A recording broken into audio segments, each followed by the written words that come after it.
we as ODM, we have our policies, and ODM has decided to go for talks to negotiate in a wider, so that the next government being formed after this cabinet has been dissolved is a government of national unity, where people will be there. Those who don't want to negotiate for that kind of a coalition, we cannot force them. As ODM, we are moving forward. We, as ODM, this is something which I think is the right thing for our party, and we want to find inclusion, because largely the rest of Kenyans, apart from the two communities, have been excluded. So there must be a way of inclusion, and you want this exclusion to continue for another 3 years until 2027 before you have election. If that is what you think is better, or you think of the way saying Ruto goes and then Ruto goes and Gachagua takes over, if you people have any other way that can happen, or the army takes over, I don't know, in a chaotic situation where there is no leadership, I don't know what happens, what we expect as a people, as leaders, and we must be brave and bold and say it. Me, I'm not scared, because I'm already 80 years old, and I don't think there is anything that I want. I just want something good for our country. I want our country to progress. I want our country to prosper. Even if people want positions in government, me, I don't want any position, because my age really, can I sit in an office that I want to be a minister? I cannot. Yes, that I don't want that. But we are just wishing well for our people, and we want inclusion. So I wish the Gen Z well, but please be guided by the elders. Don't just move alone. That we don't want political class. How will a country be guided if you don't want political class? Which class do you want to lead the country? Because this political class is elected by the people. They're elected. If they become corrupt and they are bought, maybe you people don't vote and you elect wrong ones. And if you want to remove them, we go for election and you remove them. Yes, you remove the leaders whom you think are wrong, but don't remove them by beating them up. Just remove them by voting. Yes, we want to engage until somebody opts out themselves. We must continue together.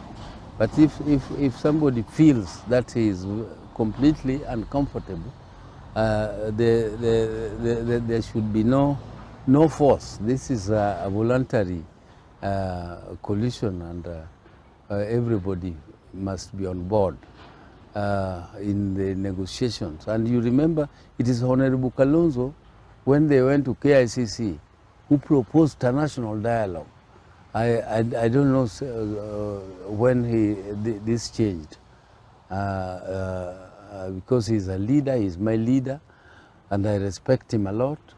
And he said there should be national dialogue.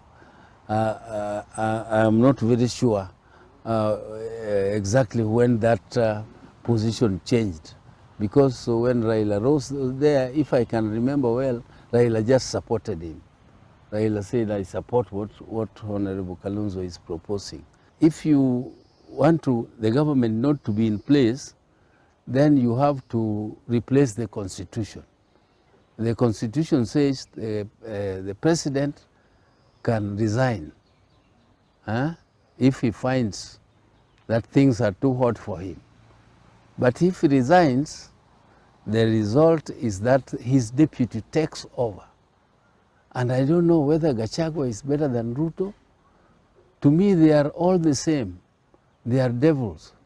Because, you know, I don't see both of them, and Gachagua is even worse in my view. Because he talks about shareholding. We just turned our country into a shareholding company. We want change. But as it is now, the realistic situation is such that the government must continue, and it is either Ruto or Gachagua. Those are the, or else then the government falls, and if the government falls, there are many consequences. One most obvious consequence in a chaotic situation like that will be the army takes over like Egypt. And you know what happened? What happened there? And you know the other states in Africa, it is not very nice. But of course, when they do, people will come out in support. That we support them, we support them. They have removed the devil. They have removed the devil. We wanted to go. Okay, the devil has gone. But now you are getting a worse devil because the constitution will be suspended. The freedoms that you are enjoying as Gen Z will also be gone, and everybody will be in custody somehow. You will not say where, because this is a situation where we were. But I would condemn if it is extrajudicial killings, which the president himself promised that will never happen in his government. But already we have seen some, which are extrajudicial killings. These young people were killed, more than 40 of them, when we demonstrated. That is more than 75 people were killed. These were all extrajudicial killings, shot by bullets from behind. Not even facing police. There were people running away from police, and they shoot them from the back. And this is extrajudicial killings. But these ones, the latest ones, I can't really say, except thorough investigations to be carried out.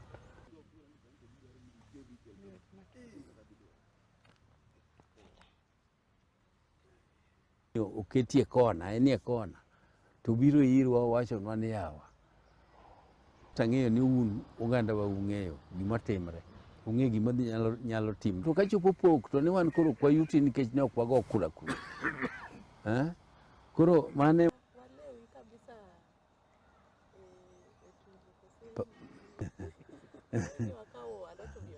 onge kuma pap dhiye, to ok waloso gi jopiny.